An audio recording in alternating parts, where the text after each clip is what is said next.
பணம் தேவை வாழ்க்கைக்கு. ஆனால் பணமே வாழ்க்கை ஆகிடக்கூடாது. ஆச்சுன்னா உன் வாழ்க்கையே போயிடும்.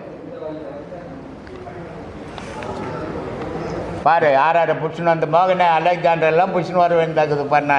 நான் பச்சை மாதிரி. இப்போ நீங்கள் சொன்னீங்க பணம்னு அலைஞ்சு இந்த மாதிரி வீணாக போயிடுறாங்க. ஆமாம்.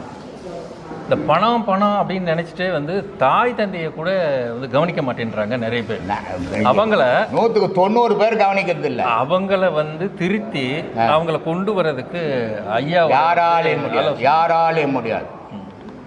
நான் என்ன சாமி, சாதாரண மனுஷன் சாமி. நான் பெரிய பெரிய மகான். அவன் நினைச்சா வள்ளலாறு 5 பேர் செத்து போனவனை உயிராக்கிட்டாரு. சுடுகாட்டுக்கு போகிற பணத்தை வீட்டுக்கு அமுச்சிட்டார் எழுப்பி. 5 பேரை. எவ்வளோ பெரிய சக்தி, இறைவன் சக்தி இருந்தது அவர்கிட்ட.